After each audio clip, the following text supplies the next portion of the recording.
नमस्कार, स्वागत है आप सभी का हमारे इस चैनल पर। आज से हम लोग शुरुआत कर रहे हैं हिंदी की और हिंदी में हमारा लोग का चैप्टर 1 होगा। आज हम लोग चैप्टर 1 से शुरुआत करेंगे हिंदी की और यहाँ पर हम लोग बेसिकली जो हमारा पहला चैप्टर रहेगा, यहाँ से प्रश्न तो ज़्यादा कंपटीशन एग्ज़ाम में नहीं पूछे जाएंगे, लेकिन जब आप हिंदी पढ़ना शुरू करेंगे तो शुरुआत यहीं से होनी चाहिए ताकि आगे आने वाले जितने भी चैप्टर हैं उसको आप अच्छे से समझ सकें। चैप्टर का जो नाम है हमारे भाषा, बोली, लिपि तथा व्याकरण।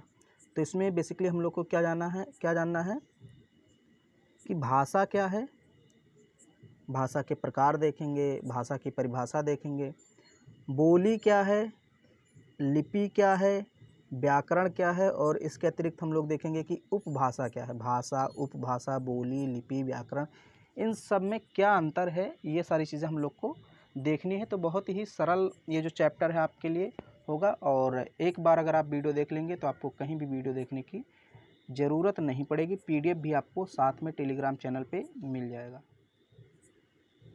भाषा, बोली, लिपि तथा व्याकरण, इसको इंग्लिश में क्या बोलेंगे? Language, dialect, script and grammar.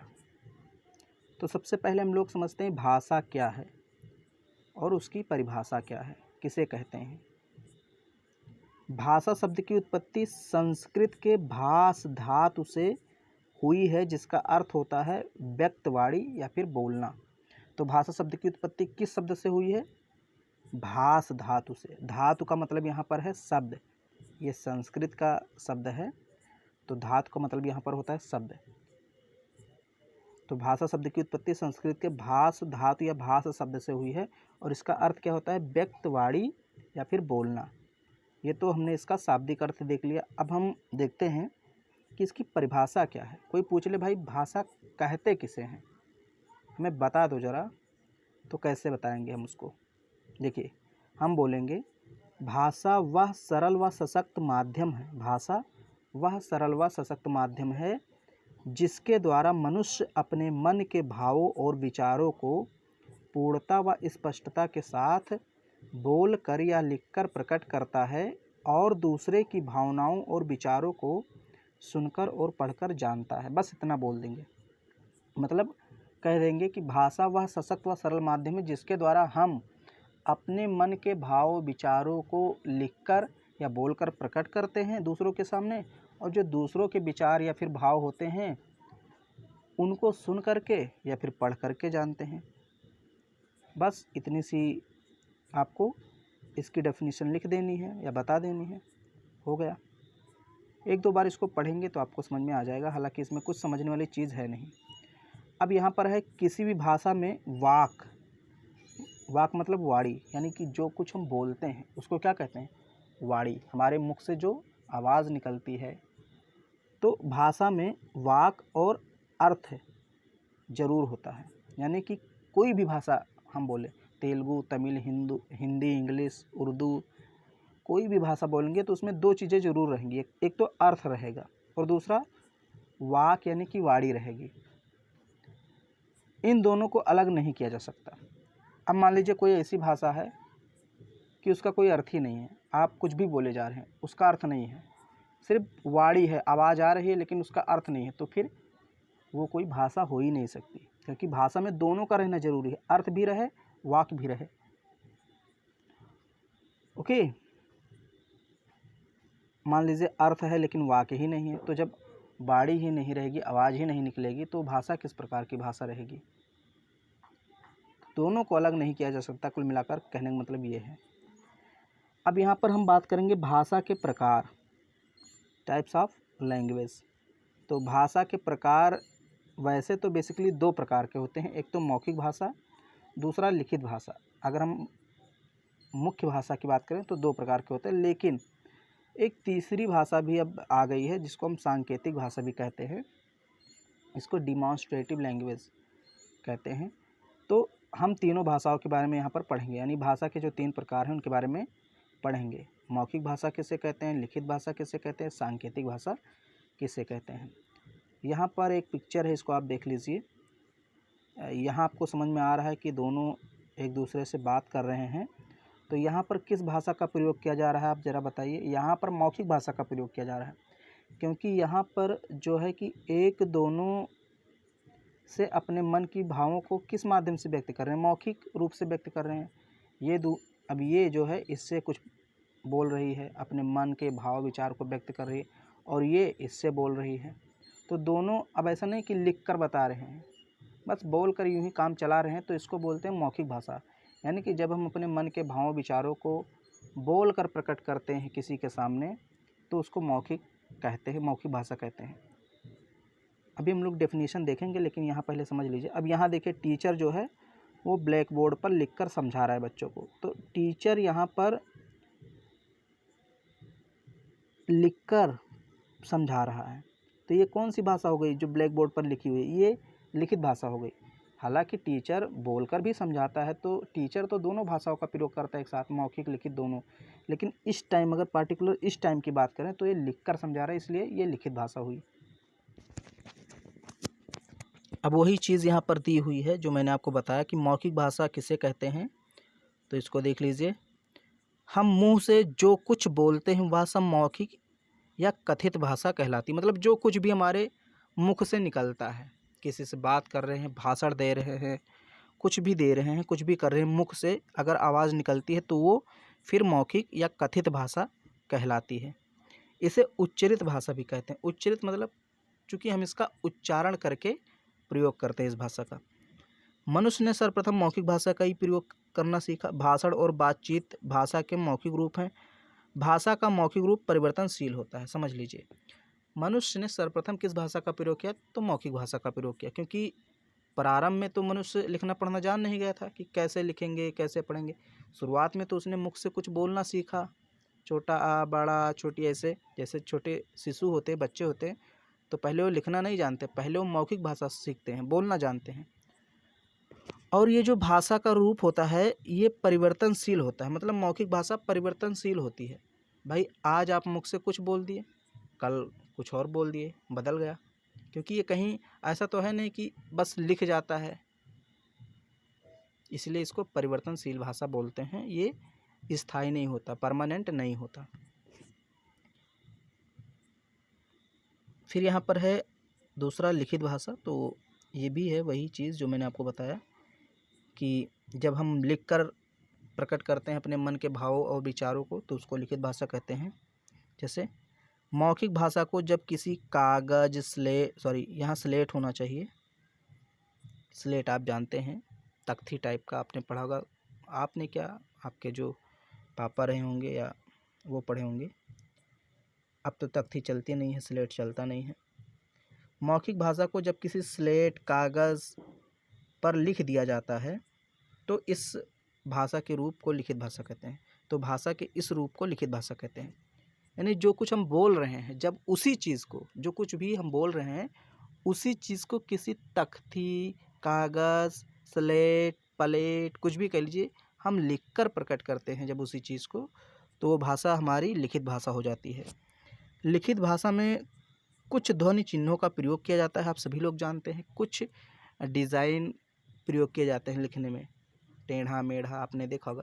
तो उन डिज़ाइंस को क्या कहा जाता है? अक्षर या अक्षर समूह कहते हैं। जैसे छोटा बड़ा हिंदी में, ऐसे इंग्लिश में होता है ABCD, और भी जितनी भी भाषाएं हैं, सब में कुछ ना कुछ ध्वनि चिन्हों का प्रयोग करते हैं। तो लिखित भाषा में ही होता है। इनको बोलते हैं अक्षर या अक्षर समूह। भाषा का लिखित रूप स्थायी होता है। स्थायी इसलिए होता है क्योंकि जो एक बार लिख दिया गया कॉपी पर, वो लिख दिया गया, अब वो बदल नहीं सकते हैं। जबकि मौखिक भाषा मैंने बताया था वो परमानेंट नहीं होता, यानी कि वो परिवर्तनशील होता है।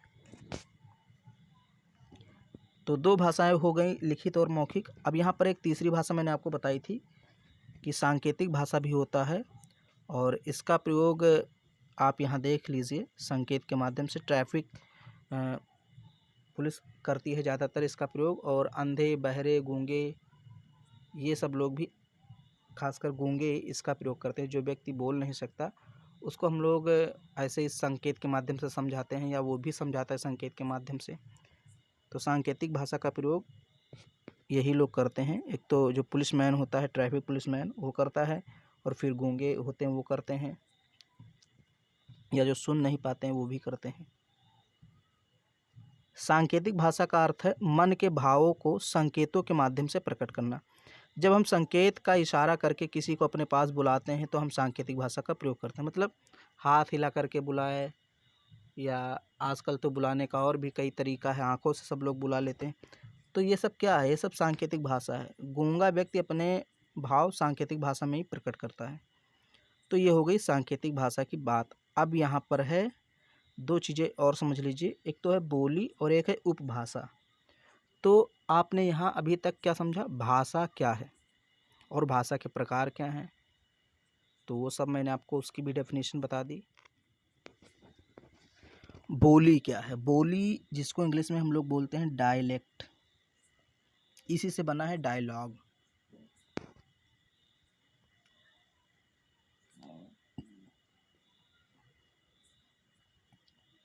एक छोटे से क्षेत्र में, ध्यान से समझिए, बोली की डेफिनेशन है एक छोटे से क्षेत्र में बोली जाने वाली भाषा के स्थानीय रूप को बोली कहते हैं। मतलब ये भी क्या होता है? बोली क्या है? भाषा का एक छोटा सा रूप है। कैसा रूप है? स्थानीय रूप है, यानी किसी स्थान विशेष में बोली जाती है। कोई बहुत बड़ा प्रदेश नहीं है, एक जिला कह सकते हैं या 2-3 जिलों का समूह कह सकते हैं। तो अगर उस क्षेत्र में बोली जाती है भाषा का स्थानीय रूप, तो उसी को हम लोग क्या कहते हैं? बोली। फिर से एक बार इसको पढ़ लीजिए, फिर आपको समझ में आएगा।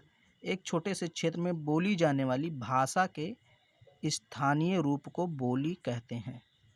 जैसे यहाँ पर मैंने एग्जाम्पल दिया है राजधानी। अब राजधानी कहाँ बोली जाती है? दिल्ली के आसपास के क्षेत्रों में बोली जाती है। ऐसा तो है नहीं कि पूरे भारत में या उत्तर प्रदेश, पंजाब और मध्य प्रदेश सब जगह बोली जाती है। बस एक छोटे से क्षेत्र में, यानी दिल्ली के आसपास क्षेत्रों में बोली जाती है।